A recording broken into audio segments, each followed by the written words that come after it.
Assam police SI AB and UB এক্সামৰ কাৰণে question ঠিক আছে option A Hasti Mahotsav elephant festival কোনখন ৰাষ্ট্ৰীয় উদ্যানৰ লগত জড়িত option A Nameri option B Manas option C Orang option D Kaziranga ইয়াৰ ভিতৰত কাৰেক্ট আনসাৰটো হৈছে অপশ্যন ডি কাজিৰঙা কাজিৰঙা ৰাষ্ট্ৰীয় উদ্যান হস্তি মহোৎসৱ এলিফেণ্ট ফেষ্টিভেল ৰাষ্ট্ৰীয় উদ্যানৰ লগত জড়িত ঠিক আছে অপশ্যন কুৱেশ্যন নম্বৰ 2 কোনখন ঠাইক স্কটলেণ্ড অফ আসাম বুলি কোৱা হয় option A Majuli option B Haflong option C Umananda option D ওপৰৰ এটাও নহয় ইয়াৰ ভিতৰত কাৰেক্ট আনসাৰটো হৈছে হাফলং ঠিক আছে হাফলংক স্কটলেণ্ড অফ আসাম বুলি কোৱা হয় মনত ৰাখিব কুৱেশ্যন নম্বৰ 3 কৃষক মুক্তি সংগ্ৰাম সমিতি গঠন কৰা হয় 2005 চনত অপশ্যন বি 2000 চনত অপশ্যন চি 2007 চনত অপশ্যন ডি 2002 চনত ইয়াৰ ভিতৰত কাৰেক্ট আনসাৰটো হৈছে অপশ্যন এ 2005 চনত 2005 চনত কৃষক মুক্তি সংগ্ৰাম সমিতি গঠন কৰা হৈছিল ঠিক আছে কারেক্ট আনসার এ কোয়েশ্চন নম্বর 4 সৌরজগতের বৃহত্তম গ্রহ কোনটো অপশন এ পৃথিবী অপশন বি বৃহস্পতি অপশন সি নেপচুন অপশন ডি বুধ ইয়াৰ ভিতৰত কাৰেক্ট আনসাৰটো হৈছে অপশন নম্বৰ বি বৃহস্পতি বৃহস্পতি হৈছে আমাৰ সৌৰজগতৰ বৃহত্তম গ্ৰহ ঠিক আছে মনত ৰাখিব Question number 5 RBI প্রতিষ্ঠা করা হয়েছিল RBI এর ফুল ফর্মটো মনত রাখিব reserve Bank of India option A 1901 চনত অপশন বি 1947 চনত অপশন সি 1935 চনত অপশন ডি 1957 চনত ইয়াৰ ভিতৰত কারেক্ট আনসারটো হৈছে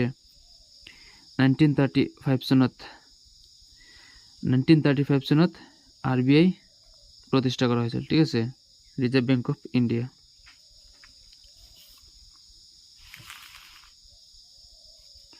কোয়েশ্চন নম্বর 6 অসমৰ জনসংখ্যা ঘনত্ব 2011 চনৰ লোকপিয়ল অনুসৰি option A 398 kilometre square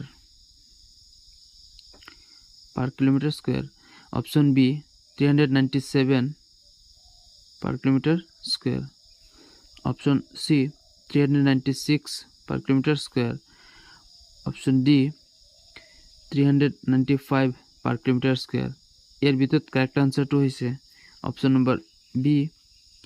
397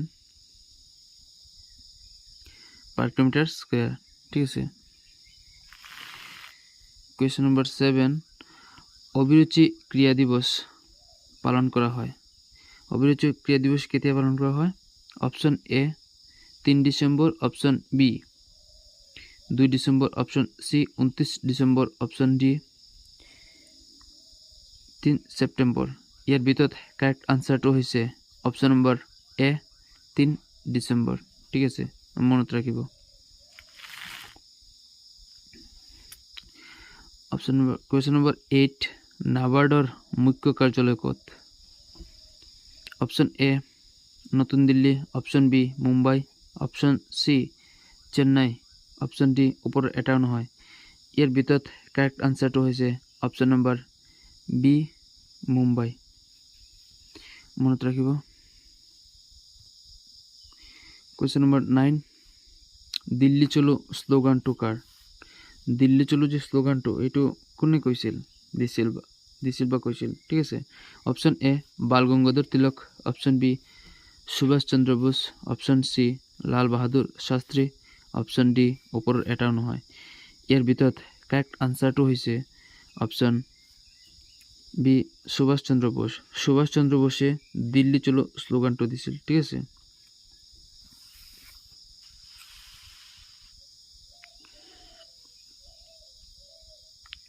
question নম্বর 10, সত্যাগ্রহ শব্দটোৰ অৰ্থ হয়েছে, সত্যাগ্ৰহ শব্দটোৰ অৰ্থ কি হয়েছে? সুবিচাৰ, অপশন বি অহিংসা আন্দোলন, অহিংস আন্দোলন, অপশন সি সত্য আৰু অহিংসা। ইয়াৰ ভিতৰত কাৰেক্ট আনসাৰটা হয়েছে অপশন নম্বৰ সি সত্য আৰু অহিংসা, ঠিক আছে।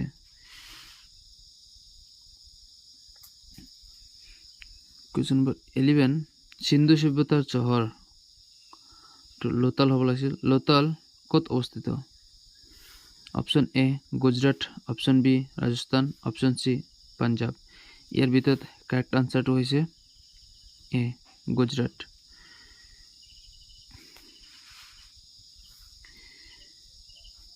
কুৱেশ্যন নম্বৰ 12, সাৰ্কৰ মুখ্য কাৰ্যালয় ক'ত?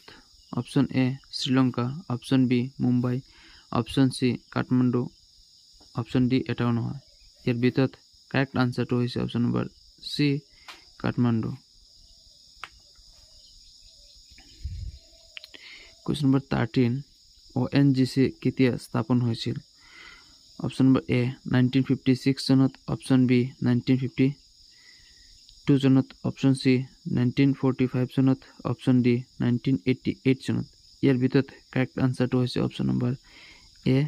1956 চনত। 1956 চনত ONGC স্থাপন হৈছিল, ঠিক আছে, মনত ৰাখিব। ভিডিঅ'টো চাই যদি ভাল লাগে লাইক শ্বেয়াৰ এণ্ড ছাবস্ক্ৰাইব কৰিব, ঠিক আছে।